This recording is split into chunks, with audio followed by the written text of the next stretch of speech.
when Trump was elected in office in November of 2024, we actually had our meeting the very next day. And for the first 15 minutes, you truly just sat and held space for me because I just cried.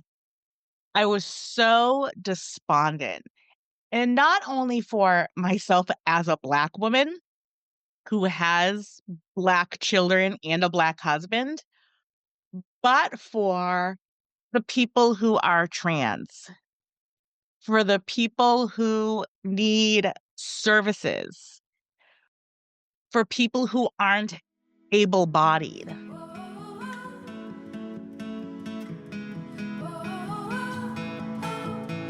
Varmt välkommen till Konfliktfrihet, en podcast för högkänsliga kvinnor med stora hjärtan som vill blomstra och göra skillnad utan att konflikter stoppar dig från att följa ditt hjärta och nå framgång.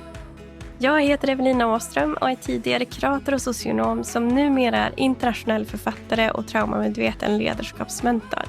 I den här podden får du inspirerande samtal, tips och verktyg för att omfamna din högkänslighet och lösa konflikter på ett sätt som både känns bra i ditt hjärta och behåller lugnet i din kropp. Är du redo att upptäcka hur du kan bli konfliktfri? För nu kör vi!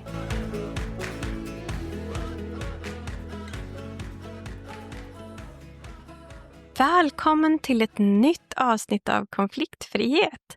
Idag ett lite speciellt avsnitt. Jag bjuder in en gäst från USA för att prata om hur det är att leva i USA med Trump som president. Och under segmentet Är det bara jag kommer vi prata om hur du som högkänslig kan ta hand om dig själv när världen är full av konflikter och bidra till fred och frid på ett enklare sätt än du faktiskt tror. Nu kommer jag gå över och prata på engelska.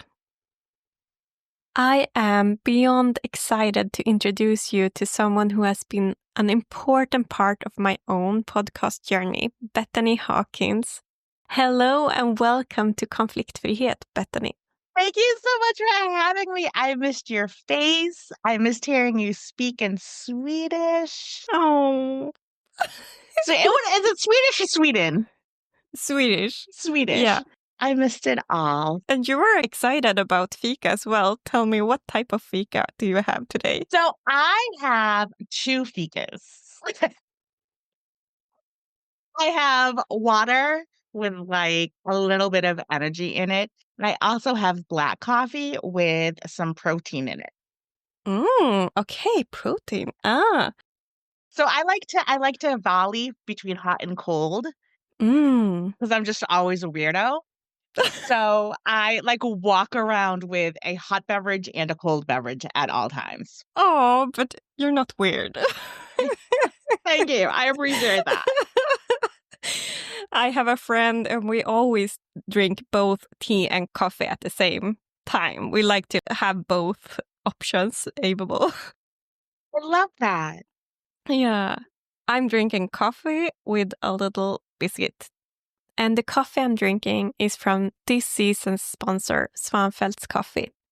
What I love about them is that they donate 10 Swedish kronor per kilo of coffee and tea sold to Hjärnfonden, the Brain Foundation.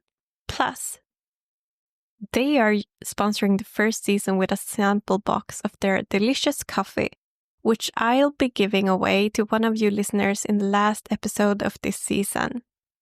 To enter the giveaway and have a chance to win, all you need to do is write a review of Konfliktfrihet wherever you listen to podcasts and tell us why you enjoyed the show.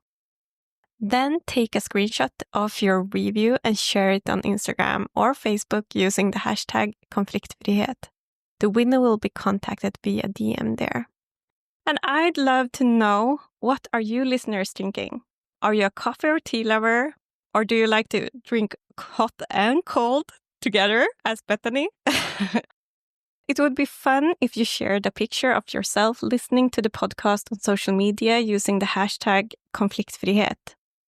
That would help every one of us that listen to this show to connect with each other. So, Bethany, you are someone who truly leads with your heart and is such an inspiration for so many women. Bethany, can you tell the listeners a little bit of who you are and what you do? Sure. My name is Bethany Hawkins. I am from the United States. I only speak one language because I'm lame. And I have my own podcast production company called Crackers in Soup. So Evelina talks about coffee. I talk about crackers in soup, which is nothing to do with food and everything to do with podcast production. So I help marginalized voices get their voices heard via podcasting. I think it's just amazing, your mission. And that's why I also talk about you leading with your heart, because it's so beautiful. Let's talk about the situation in the US for a moment. What's happening right now in the US is being called a crisis of democracy. Some described it as a coup or the rise of an oligarchy, perhaps even fascism. Like, what is going on? I wish I could give you a definitive answer because I truly and utterly do not know. And this comes full circle because when Trump was elected in office in November of 2024, we actually had our meeting the very next day. I know, we did. And for the first 15 minutes, you truly just sat and held space for me because I just cried. Yeah. I was so despondent. And not only for myself as a Black woman who has Black children and a Black husband, but for the people who are trans, Yeah. for the people who need services, Mm. for people who aren't able bodied. Yeah.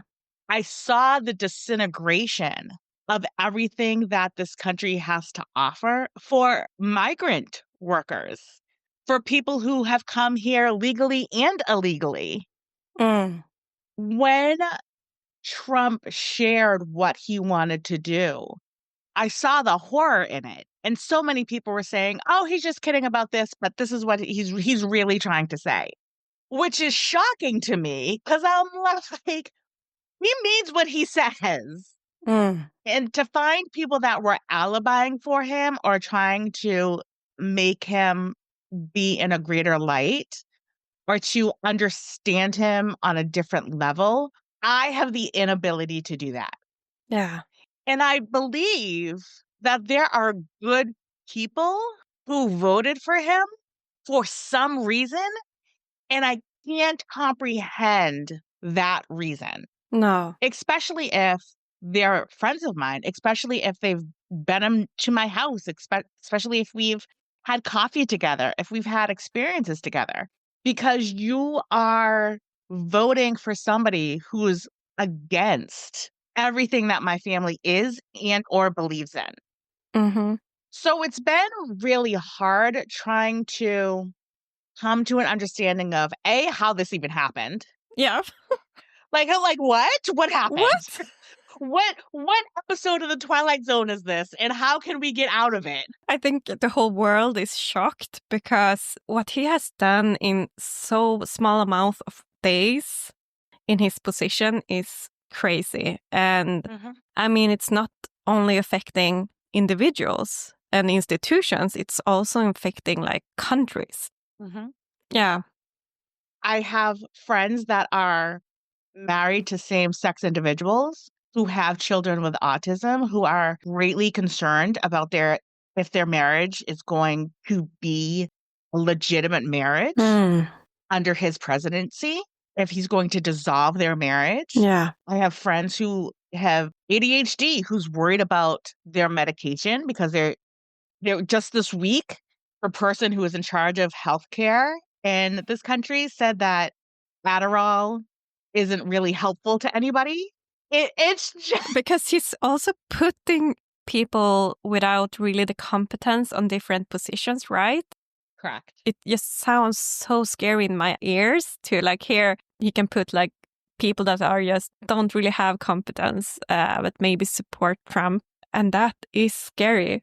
Yes. There is somebody that he brought into a position that was on The Real World, MTV's The Real World. And I'm like, really? Is this what we're doing now? What's happening? Yeah. let's go back for a moment to the day after the election when we had our session. I remember logging onto our call completely unaware of what had just happened because I usually avoid the news to protect myself emotionally as a highly sensitive person. And I remember you saying you were not doing very well, and you told me about the election, and tears just streamed down your face. And I felt so shocked. It was like I was still believing he will not be your next president. And I think it was the first time I truly understood how deeply frightening Trump's power was for so many people who were living in a country where democracy suddenly felt so fragile.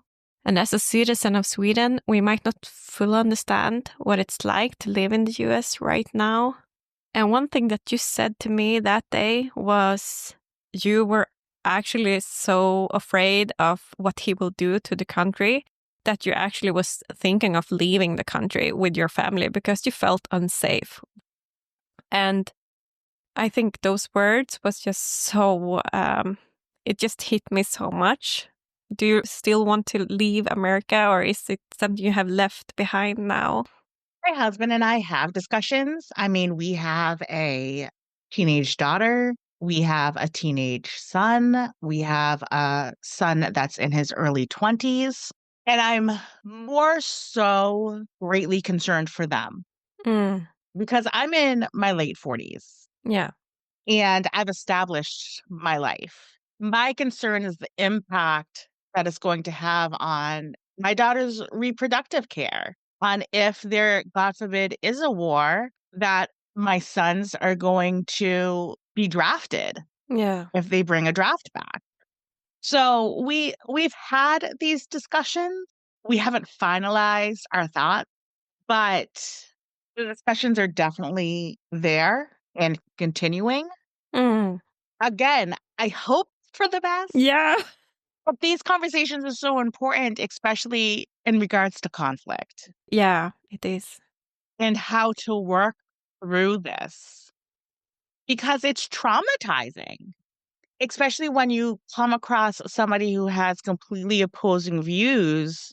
You have to determine if you want to continue to have them in your life.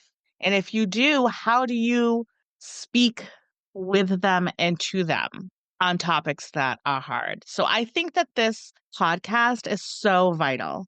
I remember that before the election, at least, people were really divided about Trump. Would you say that that has changed since all the things that he's done until now? I feel personally that it is still the same. I don't think that he has the empathy or wants to have the empathy or understanding of what it's like to be somebody other than a rich old white guy. Yeah. That's when everything becomes self-centered and self-serving.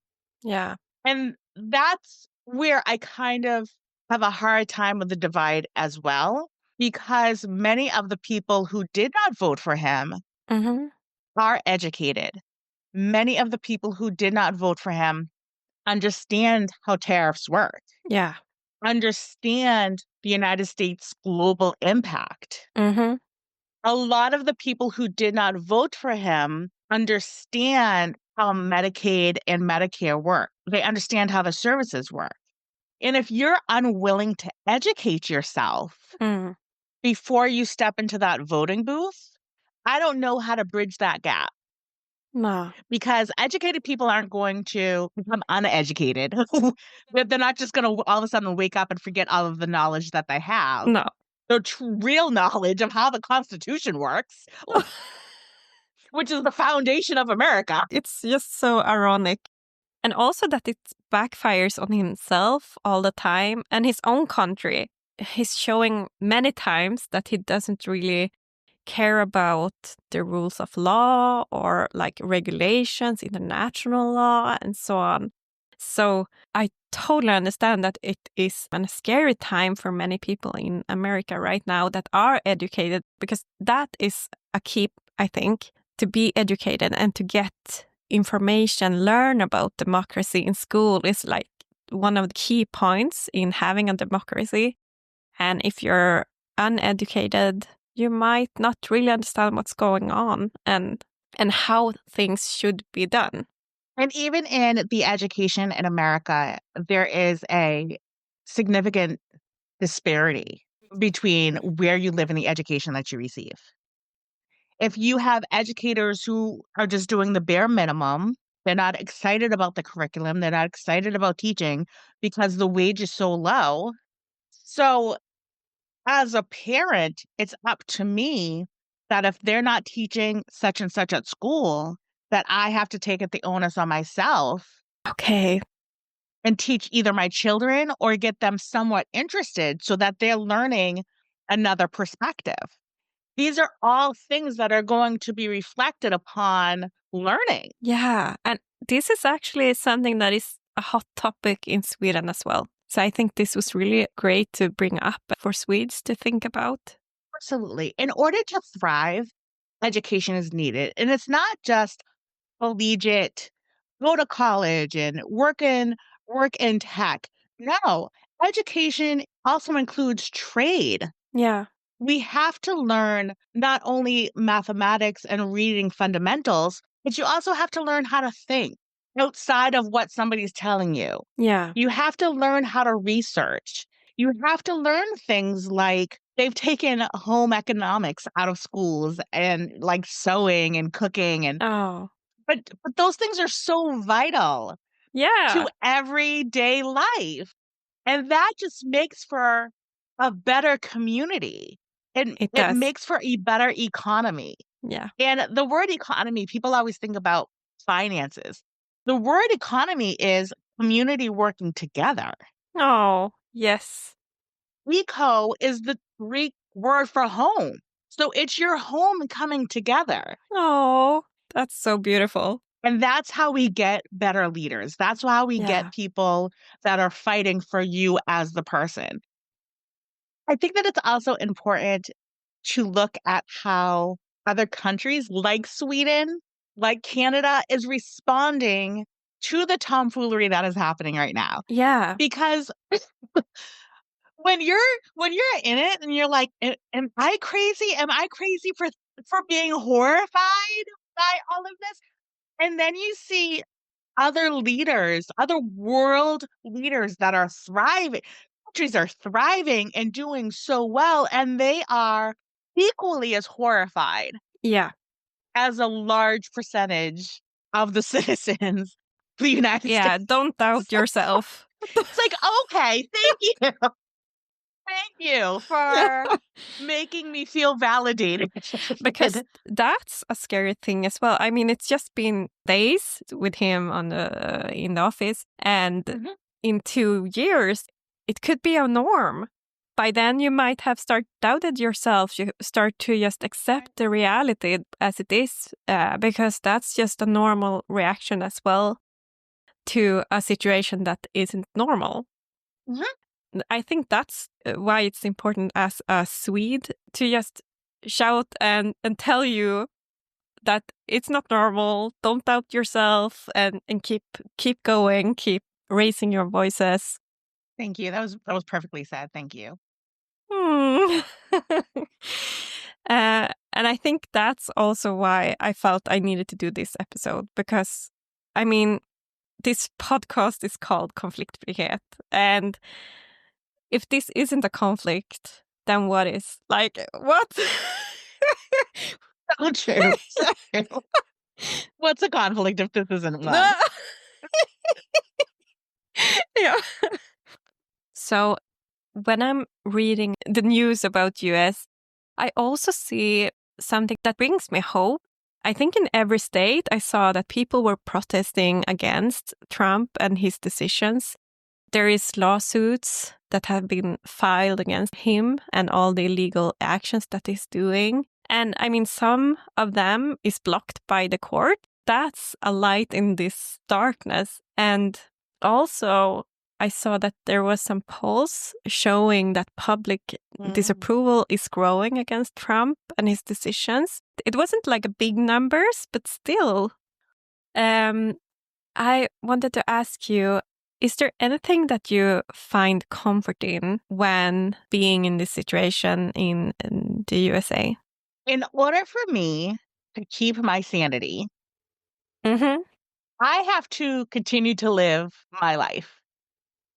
Yeah. I cannot allow this to consume me. Yeah. So I make changes where I can make changes. I have conversations if I have the bandwidth to have conversations. And I will make moves that are vital for myself and my family. Yeah. Other than that, I'm just living, I'm just waking up in the morning, taking a shower, brushing my teeth, having coffee with protein in it, like, having some ice water too, and going along with my day. But I think that's important, keeping it as normal as possible, even though stuff happens around the world right now. Yes. I will not let this consume me. I can't let it consume me. No. And I think also, I mean, your business, you're channeling so much of that energy of wanting to support marginalized people and so on in your mission in Crackers and Soup. And I'm guessing you get some comfort in that as well, to giving people a voice. Can you tell us more about what inspired you to focus on amplifying underrepresented voices and how you see podcasting as a tool for that? I was in the corporate world for almost 20 years, and I had to hide a lot of my normal mannerisms because it was a very older white male industry. And I did not want to do that anymore. It was at the expense of my mental health and my energy. So I decided that I was going to create my own company. And in that company, I was going to help people find the voice that I always wanted to utilize. Hmm. And I've been so stinking blessed 112,000 times over to be able to do that, because I get to choose clients that I want to work with. I get to hear their stories before anybody else. I get to look people dead in their eyes and tell them, you can do this. You don't think that you can do this, but you have this in you and your message needs to be told. You're moving mountains, one recording at a time. And I say it is such an honor and a blessing to be able to walk hand in hand with clients like you Oh. who are truly changing the world, because it's a ripple effect. So somebody listens to what you're sharing and then they feel good about that. And then they go out and they're feeling good. So they're making somebody else feel good. And then that person is making somebody else feel good. Yeah. And it just dominoes Yeah. and spirals into this like feel good moment when all you did was hit record and share your genius. And it's like, you did that. Yeah. And I did that. I helped you do that. Yeah. And your listener did that because they listened to you. It's such a circle of pulling people up when right now the news just wants us to concentrate on people pulling each other down. Yeah. I was thinking of that too when you were speaking. Like, it's such an important thing you do in your business when supporting people to believe in their voice and actually start recording. Because I think so many people out there are having the thought of like, it would be fun with a podcast, but they are maybe not really feeling comfortable of hearing their own voice or speaking about sensitive topics that just feels scary to put out there. But it's important to do that more than ever right now, and to be a positive voice out there when there is so much conflicts. Yes, it's a journey of empowerment. It truly, truly is. And if you have one person listen to you or 3 billion people listening to you, you are absolutely making a positive impact when you set your intention to do so. Yeah, absolutely. Oh, Bethany, thank you so much for sharing your story and your wisdom and your mission to us. You have been such a guide and inspiration for me when creating my podcast, and for all the listeners for listening to you today. Where can people find you and learn more about Crackers and Soup if they want to follow your work? You can find me on the website, www.crackersinsoup.com. So crackersinsoup.com. Perfect. And I will put the links in the show notes as well. Hej, Evelina här. Jag vill bara snabbt pausa avsnittet för att berätta om mitt fantastiska community där likasinnade högkänsliga kvinnor som du samlas för att stötta varandra i ett tryggt space och diskutera veckans avsnitt tillsammans med mig. Om du föredrar att jobba enskilt med mig som coach och mentor så kan du hitta hur du jobbar med mig på evelinahavström.com/podcast. Där kan du också läsa mer om community. Länk finns i show notes. Nu tillbaka till avsnittet. Det är dags för vår mysiga stund. Är det bara jag?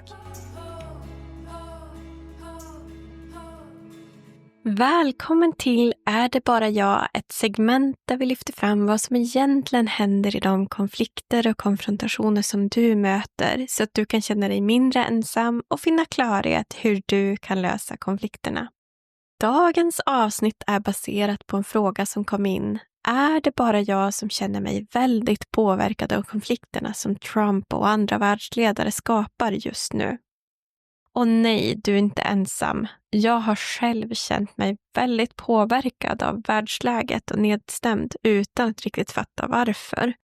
För inget i mitt liv borde få mig att må så här. Inte ens mensen var ju på gång för 17. Tills jag insåg att det var ju inte mina känslor. Alltså som högkänsligt tar vi in sorgen, lidandet, rädslan som så många i världen just nu känner. Så hur kan vi högkänsliga må bra och sprida ljus istället för att dras ner i allt mörker just nu? Och jag tänker att det viktigaste att börja med det är att påminna sig själv. Alltså det här är inte mina känslor. Jag lever tryggt och jag har det bra. För ibland kan vi dras ner så djupt i andras känslor att vi faktiskt glömmer bort att det inte är våra egna känslor. Vi blir nästan som ett med världens lidande. Och sen tycker jag du ska fråga dig själv, vad behöver jag just nu för att må bra? Om jag får gissa så är jag ganska stensäker på att du behöver känna hopp. Du behöver gemenskap. Du behöver en känsla av trygghet. Och hur ger du dig själv det här då? Till exempel genom att be någon du tycker om att ge dig en lång kram. Eller genom att ta en promenad och välja att fokusera på allt vackert du uppskattar i naturen när du promenerar. På så sätt förankras du i här och nu på den plats på jorden du befinner dig på. Och det är väldigt hjälpsamt. Det hjälper dig också att reglera ditt nervsystem. En annan sak det är att välja hur du tar in nyheter. Det är viktigt att hålla sig informerad, men nyhetsrapporteringen är ofta vinklad för att skapa oro och rädsla. Och rädsla föder rädsla. Och vi vill läsa mer och mer nyheter. Och det vet många nyhetskanaler att det säljer in. Man vill läsa rubrikerna som skrämmer upp oss lite grann och som gör att vi känner ett behov av att ta reda på mer.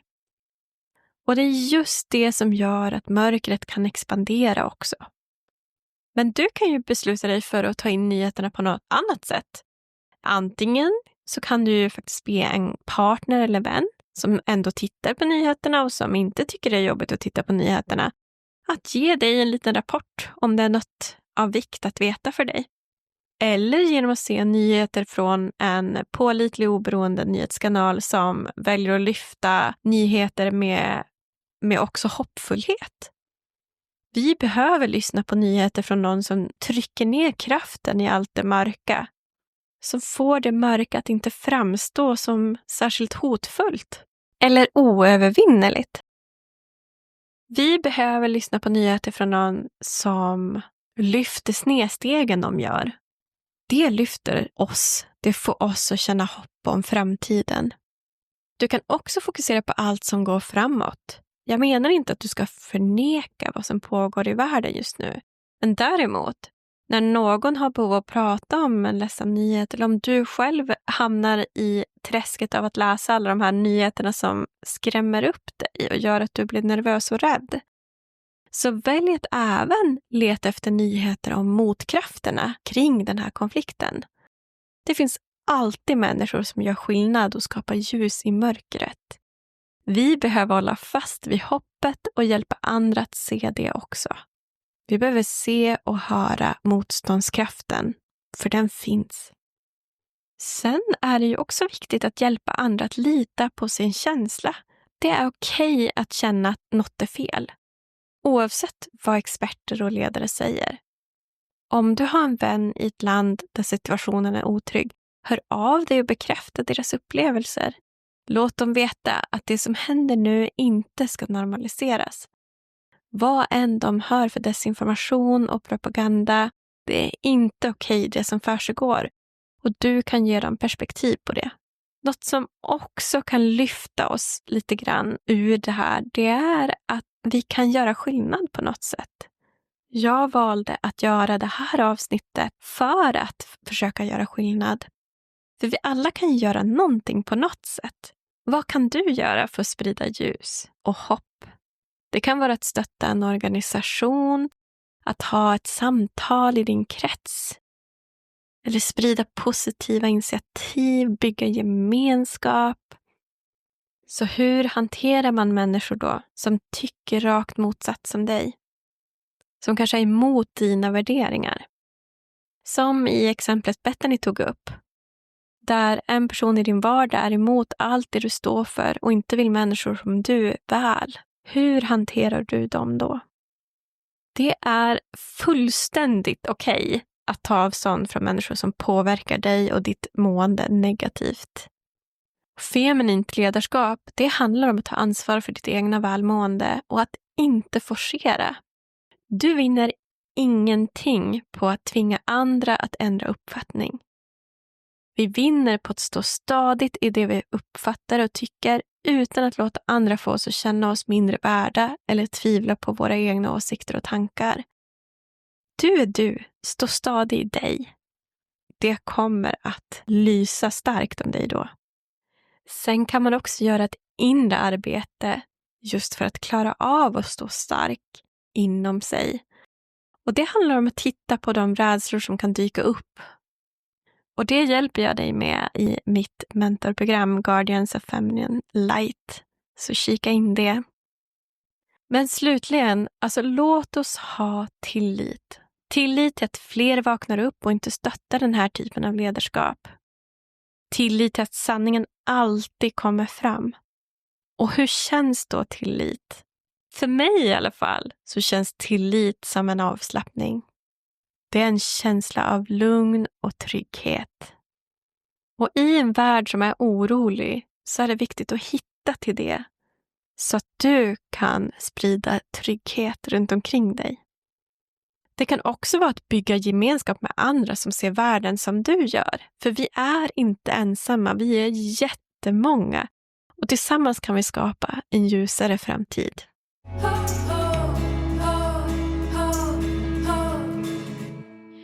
Så, vad har vi lärt oss idag?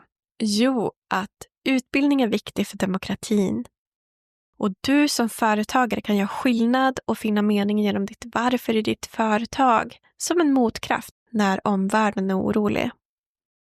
Och det är viktigt att odemokratiska ledare och deras agerande inte normaliseras. Välj att ta in nyheter på ett sätt som skänker hopp. Hörni, det var allt för idag. Jag är supertaggad på helg, för vet ni vad? Jag ska dansa folkdans med min man hela helgen. Jag ser så himla fram emot det. Låt mig höra era helgplaner. Skriv i kommentarerna till podden eller skriv till mig på Instagram. Jag älskar när ni hör av er.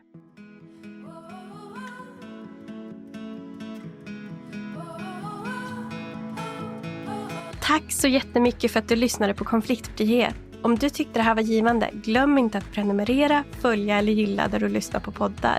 Och kom ihåg, det här är inte bara en podcast. Det här är ett community för likasinnade kvinnor. För ingen ska behöva hantera konfrontationer helt ensam. Så dela gärna avsnittet med en vän, och vill du veta mer om vårt community och hur du kan jobba med mig som coach och mentor, kika in på evelinaström.com/podcast. Vi ses!